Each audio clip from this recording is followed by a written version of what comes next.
Imaginez un instant que vous soyez un réfugié. Vous avez été chassé de chez vous. Vous avez été dépouillé de vos biens. Vous avez été séparé de vos proches et contraint de fuir à travers un désert brûlant et impitoyable, en pleine nuit. Pendant 13 années d'angoisse, dans la ville de la Mecque, vous avez été pourchassé, vous avez été boycotté, vous avez été affamé dans un col de montagne jusqu'à devoir manger les feuilles des arbres. Vous avez vu vos amis se faire torturer sur le sable brûlant du désert simplement parce qu'ils avaient dit « Allah est unique ». Vous viviez dans un état de peur constante, regardant sans cesse par-dessus votre épaule, sans jamais connaître un seul jour de paix véritable, et encore moins un jour de fête. À présent, vous êtes enfin arrivé dans une nouvelle ville, la ville de Yathrib, qui sera bientôt connue sous le nom de Médine. Tu es en sécurité, mais tu es un étranger. Tu n'as pas d'argent, tu n'as pas de biens. Tu dors sur le sol en terre battue de la cour d'une mosquée. Tu es ce que l'histoire appelle les muhajirun, les émigrants. Alors que tu marches dans les rues poussiéreuses de cette nouvelle ville, tu vois les habitants faire la fête. Ils rient, ils portent des vêtements colorés, ils battent des tambours, dansent et organisent de grands festins. Vous vous arrêtez et leur demandez « Quels sont ces jours que vous célébrez ?» Ils vous répondent « Ce sont 2 jours de fête que nous célébrions à l'époque de l'ignorance, avant l'islam. Nous les appelons Nowruz et Mahrajan. Ce sont des jours de jeu, de divertissement et de réjouissance. Vous restez là, réfugiés pauvres et traumatisés, à les regarder faire la fête. Vous vous souvenez du traumatisme de la Mecque. Vous vous souvenez du sang qui a coulé. Vous vous souvenez des frères et sœurs que vous avez laissés enchaînés. Vous vous demandez en votre cœur, quand aurons-nous notre jour de joie? Quand les croyants, ceux qui ont tout sacrifié pour l'amour de Dieu, auront-ils une raison de faire la fête? Et alors, le messager d'Allah, que la paix soit sur lui, s'avance. Il regarde les habitants de Médine, il regarde les réfugiés de la Mecque et il prononce une déclaration profonde qui va changer le cours de l'histoire. Il dit « Allah a remplacé ces 2 jours par 2 jours bien meilleurs, le jour de l'Aïd al-Adha et le jour de l'Aïd al-Fitr. » Ce n'était pas seulement l'annonce d'une nouvelle fête, c'était la naissance d'une civilisation spirituelle entièrement nouvelle. Voici l'histoire incroyable, émouvante et profondément inspirante du tout premier Aïd jamais célébré dans l'histoire de l'islam. Un jour de joie qui n'est pas né d'une fête insignifiante, mais du sang, de la sueur, des larmes et du plus grand miracle que les croyants aient jamais vu. Vous écoutez Lumière d'Islam FR. Avant de remonter le temps pour découvrir ce magnifique pan de l'histoire, prenons un instant pour envoyer la paix et les bénédictions sur notre bien-aimé prophète Mohammed, que la paix soit sur lui. Et si des histoires comme celle-ci vous touchent, n'hésitez pas à liker et à vous abonner à la chaîne, afin que nous puissions continuer à faire revivre la riche et puissante histoire de notre Oumma. Maintenant, commençons. Pour vraiment comprendre l'émotion bouleversante et explosive de la première fête de l'Aïd al-Fitr, nous devons savoir exactement quand elle a eu lieu.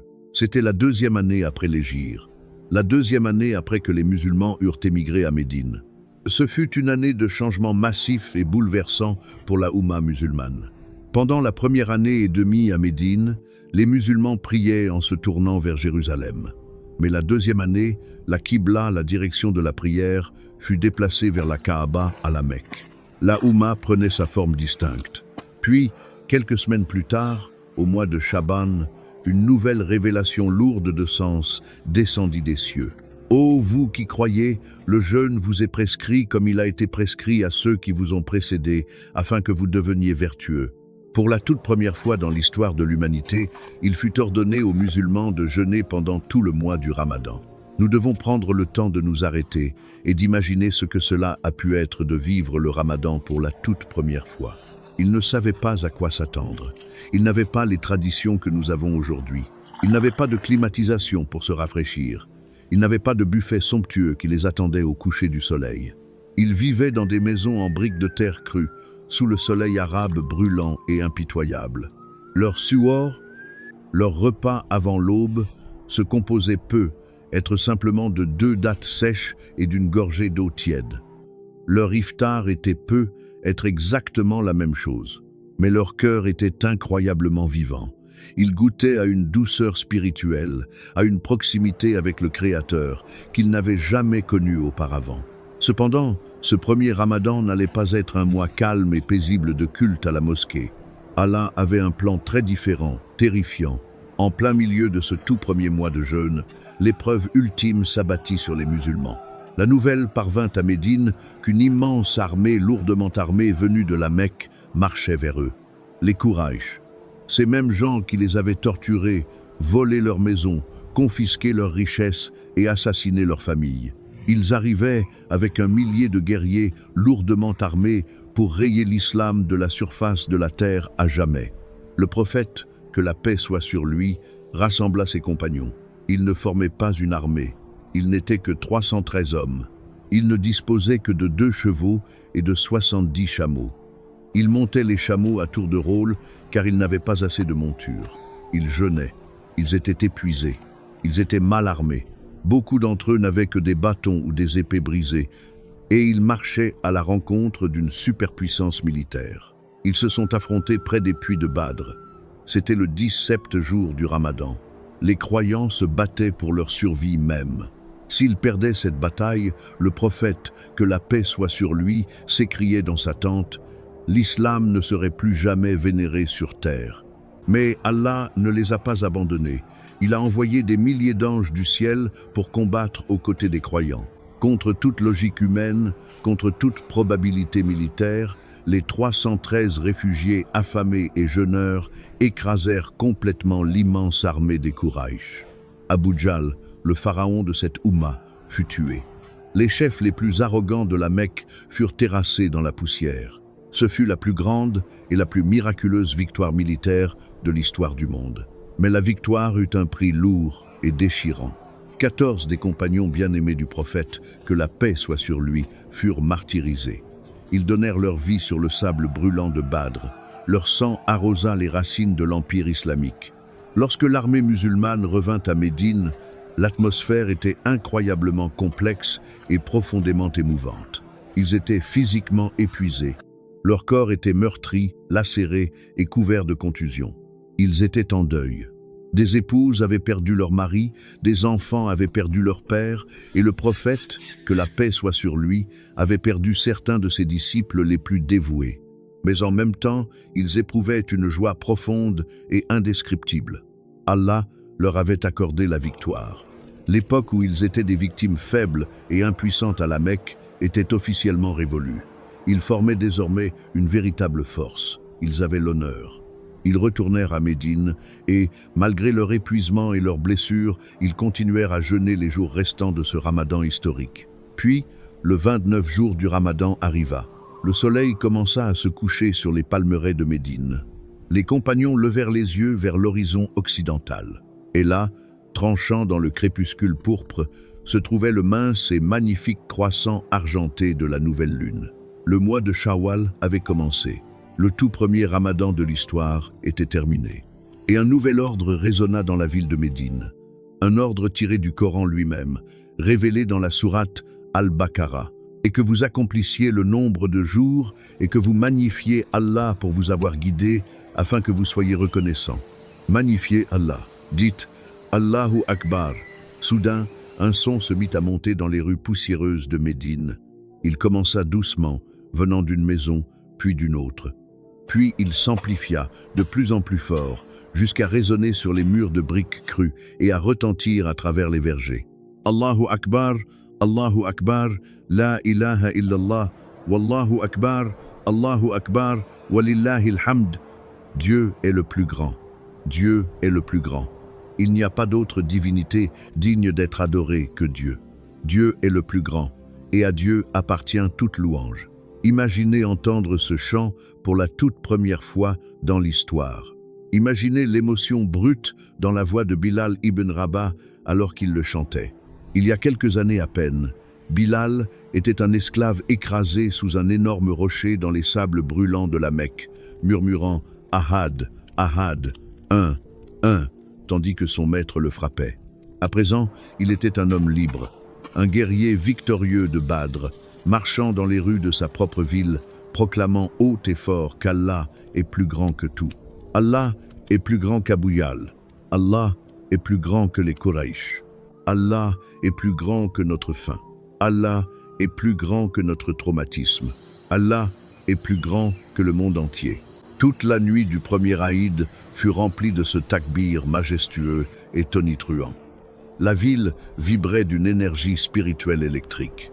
Mais l'islam n'est pas une religion de chants vides de sens.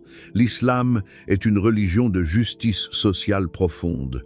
Alors que le soleil s'apprêtait à se lever le tout premier matin de l'Aïd, le prophète, que la paix soit sur lui, a instauré un concept magnifique et révolutionnaire. Il a regardé sa communauté.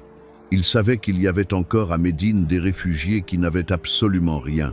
Il y avait des orphelins dont les pères venaient d'être tués à Badr une semaine auparavant. Il y avait des veuves qui n'avaient personne pour subvenir à leurs besoins. Il y avait des gens qui dormaient dans la mosquée l'estomac vide. Comment une communauté peut-elle véritablement faire la fête si la moitié de ses membres meurt de faim? Comment peut-on porter des vêtements neufs, sourire et se régaler d'un festin copieux alors que son frère ou sa sœur en islam pleure de faim juste à côté?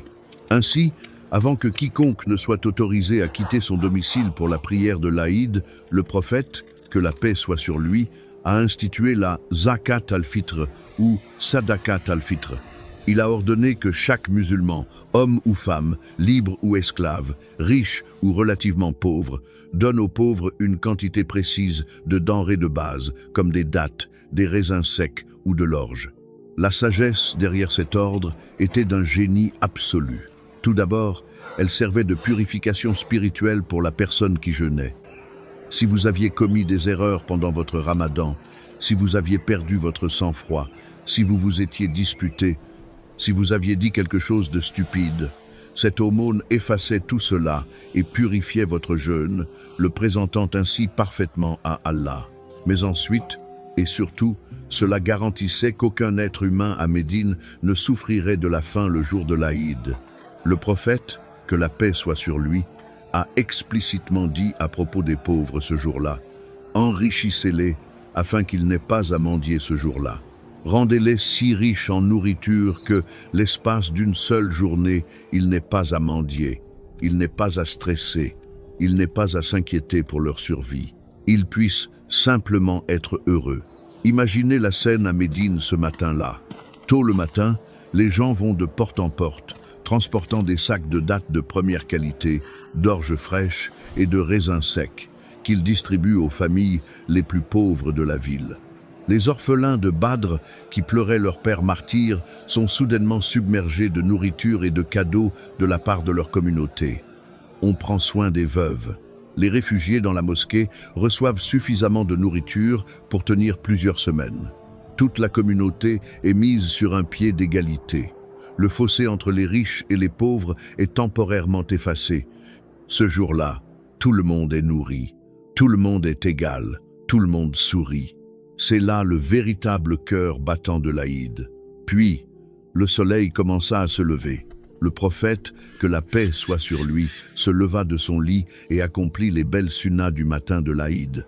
Il ne sortit pas simplement vêtu de ses habits habituels. Il effectua un bain rituel complet, un ghusl. Il se lava méticuleusement. Il se parfuma avec le meilleur parfum qu'il put trouver. Il revêtit ses habits les plus raffinés et les plus beaux.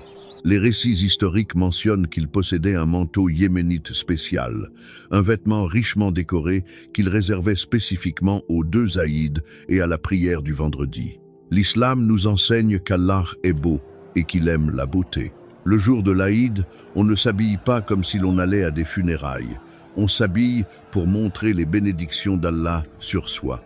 On s'habille avec dignité, honneur et une immense joie. Mais avant de quitter sa maison, le prophète, que la paix soit sur lui, faisait quelque chose de très précis, quelque chose qui comportait une immense leçon théologique. Le grand compagnon Anas ibn Malik raconte que le messager d'Allah, que la paix soit sur lui, ne quittait jamais sa maison le matin de l'Aïd al-Fitr avant d'avoir mangé quelques dattes.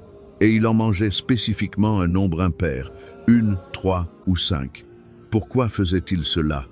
Pourquoi était-il si important de manger avant de partir? Pendant un mois entier, le commandement d'Allah était strict. Ne mangez pas après l'aube. Pendant 30 jours, manger après la prière du Fajr était un péché majeur. Mais aujourd'hui, le commandement d'Allah a changé. Aujourd'hui, le commandement d'Allah était « Vous devez manger ». Il est strictement interdit de jeûner le jour de l'Aïd. En mangeant ces nombres impairs de dattes avant de franchir le seuil de sa porte, le prophète, que la paix soit sur lui, faisait preuve d'une obéissance absolue et inconditionnelle. Nous jeûnons quand Allah nous dit de jeûner, et nous mangeons quand Allah nous dit de manger. Nos corps, nos estomacs, nos désirs, toute notre vie tourne autour du commandement du Créateur. Nous ne jeûnons pas pour nous affamer. Nous jeûnons pour Allah, et nous mangeons pour Allah. Il était maintenant l'heure de la prière. Mais le prophète, que la paix soit sur lui, ne se rendit pas à sa mosquée. Al-Masjid al-Nabawi était vaste, elle était bénie, elle était le centre absolu de leur vie. Mais ce jour-là, la mosquée n'était tout simplement pas assez grande pour ce que le prophète, que la paix soit sur lui, avait en tête. Il voulait que toute la Oumma soit réunie en un seul endroit. Il voulait une démonstration d'unité, de force et de nombre que le monde, et plus particulièrement les ennemis de l'islam, n'avaient jamais vu auparavant. Il ordonna donc au peuple de quitter les limites de la ville et de se rassembler à une musalla, une vaste étendue de terre désertique, ouverte et plate, à la périphérie de Médine. Et il n'invita pas seulement les hommes. Le prophète, que la paix soit sur lui, a donné un ordre tout à fait inhabituel pour la société de l'Arabie du 7e siècle. Dans l'Arabie pré-islamique, les femmes étaient souvent mises à l'écart. Elles étaient cachées. À peine une décennie auparavant, les petites filles étaient encore enterrées vivantes. Mais le prophète, que la paix soit sur lui, a changé le monde. Atiyya, une compagne, raconte que le prophète, que la paix soit sur lui, leur a ordonné de faire sortir tout le monde pour la prière de l'Aïd. Il a dit « Faites sortir les jeunes filles et les femmes qui sont cloîtrées chez elles. » Les compagnons ont été surpris.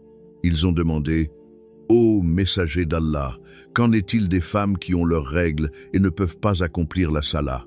Il répondit avec une fermeté absolue « Qu'elles sortent elles aussi, qu'elles évitent l'espace de prière proprement dit, mais qu'elles assistent au rassemblement des musulmans et à leurs supplications. » C'était incroyablement révolutionnaire. Lors de la toute première fête de l'Aïd, le prophète, que la paix soit sur lui, l'a clairement établi. L'Aïd appartient à tout le monde. La joie de l'islam appartient autant aux femmes qu'aux hommes. Les jeunes filles, les mères âgées, les femmes qui ne pouvaient même pas accomplir la prière physique, toutes ont reçu l'ordre de sortir, de quitter leur maison et de ressentir l'immense et bouleversante fraternité et sororité de la Oumma islamique. Les rues de Médine étaient envahies par la foule. Des milliers de musulmans, vêtus de leurs plus beaux habits, marchant vers le désert à perte de vue. Et tandis qu'ils marchaient, ils ne marchaient pas en silence. L'air vibrait du son tonitruant du takbir. Allahu Akbar, Allahu Akbar. Des pères tenant la main de leurs enfants, le scandant. Des vétérans de la bataille de Badr, marchant avec une force retrouvée, le scandant. Des femmes et des enfants marchant à l'arrière, le scandant. Le son était si puissant, si majestueux, qu'il terrifiait les hypocrites. Médine était pleine d'hypocrites, des gens comme Abdullah ibn Ubayy, qui prétendait être musulman, mais haïssait secrètement le prophète, que la paix soit sur lui. Il y avait aussi les tribus juives hostiles qui observaient cette nouvelle religion de près. Lorsqu'ils virent cette immense marée humaine marchant à l'unisson et scandant des slogans d'une seule voix, ils comprirent que l'islam n'était pas un mouvement moribond. Ce n'était pas un groupe de réfugiés sans défense. C'était une nation florissante, imparable et unie. L'impact psychologique du takbir sur les ennemis de l'islam fut immense. Ils atteignirent la plaine désertique à perte de vue. Il n'y avait pas de toit, il n'y avait pas de mur, juste le ciel bleu infini au-dessus d'eux et la terre sous leurs pieds. Le grand compagnon Jabir bin Abdullah raconte ce qui s'est passé ensuite. Il a dit « J'ai assisté à la prière de l'Aïd avec le messager d'Allah, que la paix soit sur lui. Il a commencé par la prière avant le sermon, sans adhan, appel à la prière, et sans ikama. Pas d'appel à la prière. pas d'attente, juste une adoration immédiate et pure. Le prophète, que la paix soit sur lui, s'avança. Devant lui, il planta une arba, une courte lance, dans la terre pour servir de sutra, une barrière délimitant son espace de prière. Il leva les mains jusqu'à ses oreilles. Allahu Akbar. Il ne se contenta pas de le dire une seule fois. Dans la première raka, avant de réciter le Coran, il prononça le takbir 7 fois. Allahu Akbar, Allahu Akbar. À chaque takbir, les milliers de croyants debout derrière lui levaient les mains dans une unité parfaite et synchronisée. C'était un spectacle à couper le souffle, empreint de discipline et de dévotion. Il récita la sourate Al-Ala, le Très-Haut, ou la sourate Kaf. Sa voix magnifique et imposante résonna à travers la plaine ouverte, atteignant les oreilles des hommes et des femmes. Au cours de la deuxième raka, il se leva et prononça le takbir 5 fois de plus. Une fois la prière terminée, il se tourna vers le peuple. Il prononça le tout premier khutba de l'Aïd, le premier sermon de l'Aïd, de l'histoire de l'islam. Il ne se tenait pas sur une immense chaire en bois surélevée. Il se tenait debout, les pieds à plat sur la terre, appuyé sur l'épaule d'un compagnon, regardant son peuple droit dans les yeux. De quoi parla-t-il? Il loua Allah. Il leur rappela l'incroyable victoire miraculeuse qu'il venait de remporter à Badr. Il leur rappela la grâce immense d'avoir pu accomplir le mois de Ramadan. Il leur ordonna de préserver les liens de parenté, de se pardonner les uns les autres, de laisser derrière eux les haines tribales et le racisme du passé. Il les exhorta à faire l'aumône. Il leur rappela que ce monde est éphémère et que le but ultime est l'au-delà. Puis, il fit quelque chose d'incroyablement beau et profondément empathique. Remarquant que les femmes à l'arrière ne l'avaient peu, être pas entendues clairement à cause de la foule immense et du fait qu'il se trouvait en plein air, le prophète, que la paix soit sur lui, descendit de son estrade. Accompagné de Bilal, il traversa directement les rangées d'hommes jusqu'à atteindre le rassemblement des femmes. Il leur a adressé un sermon spécial et privé. Il leur a rappelé leur devoir envers Allah, leur immense valeur pour la communauté, et il les a exhortés avec passion à faire des dons de charité afin de se purifier des péchés de la vie terrestre. Le narrateur raconte qu'en entendant les paroles du prophète, que la paix soit sur lui, les femmes ont immédiatement commencé à retirer leurs bijoux. Elles ne sont pas rentrées chez elles pour aller chercher de l'argent. Là, dans le désert, elles ont retiré leurs bagues, leurs boucles d'oreilles, leurs lourds colliers, et les ont jetés dans le manteau tendu de Bilal pour qu'ils soient distribués aux pauvres. Il n'y avait aucune cupidité ce jour-là.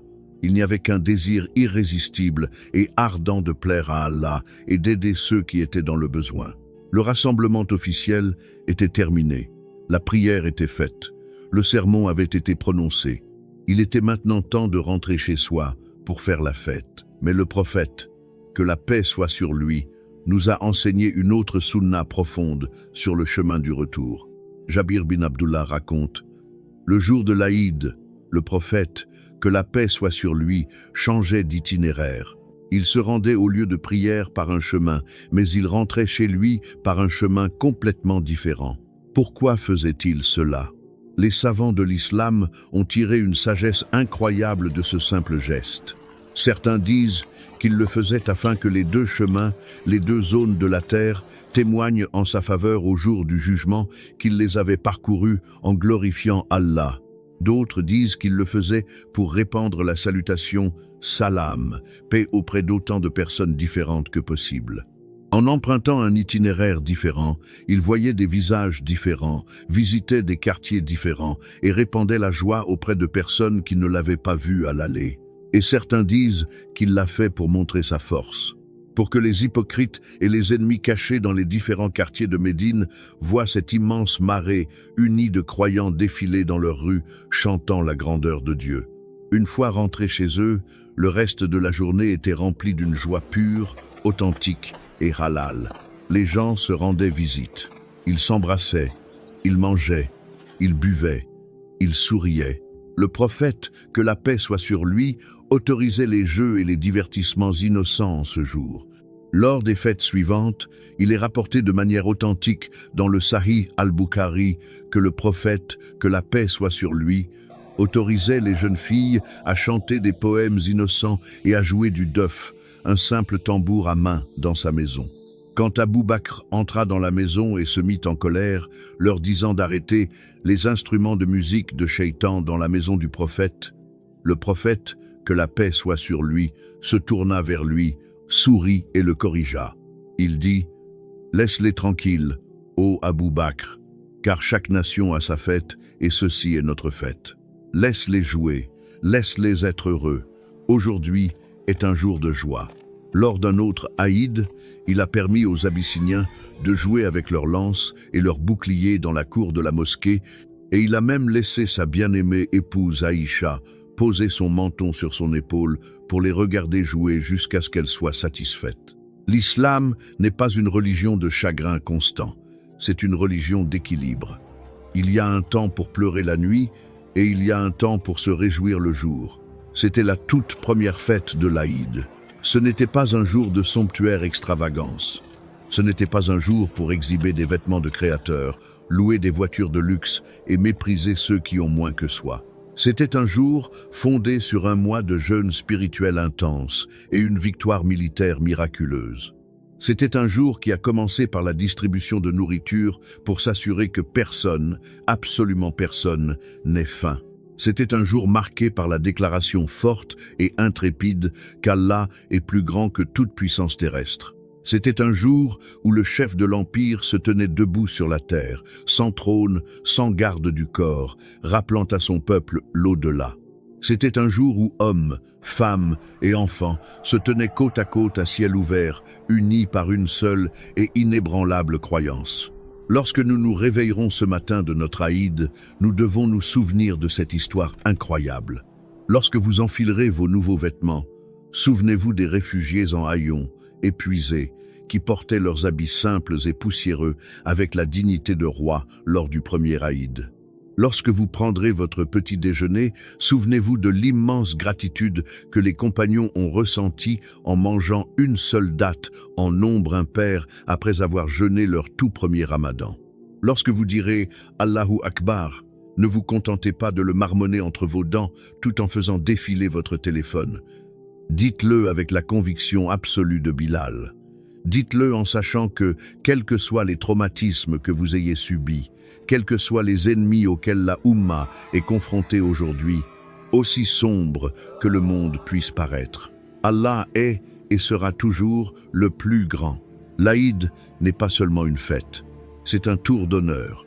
C'est la célébration de la victoire sur vos propres désirs pendant 30 jours. C'est la célébration d'avoir survécu aux épreuves de cette vie. C'est la célébration de l'appartenance à la plus grande Oumma qui ait jamais foulé le sol de la terre. Tel est l'héritage de la première Aïd. Et c'est un héritage que nous devons perpétuer dans nos foyers, au sein de nos communautés et dans nos cœurs, jusqu'au jour où nous célébrerons l'Aïd ultime, le jour où nous franchirons les portes du paradis. Si cette plongée au cœur de la magnifique histoire de la première Aïd vous a touché, si vous avez appris quelque chose aujourd'hui sur les incroyables traditions de notre prophète, que la paix soit sur lui, n'hésitez pas à laisser un commentaire ci-dessous pour nous le faire savoir. Ces événements historiques constituent une amana, une mission, et il est de notre devoir absolu de les transmettre à la génération suivante, afin que nos enfants comprennent la véritable profondeur, la signification et la puissance qui se cachent derrière les jours que nous célébrons. N'oubliez pas de partager cette vidéo avec votre famille et vos amis, de cliquer sur le bouton « J'aime » et de vous abonner à la chaîne pour découvrir d'autres récits marquants et des explorations approfondies de l'histoire islamique, de la Sira et de la vie du plus grand homme qui ait jamais vécu. À la prochaine, assalamu alaikum wa rahmatullahi wa barakatuh.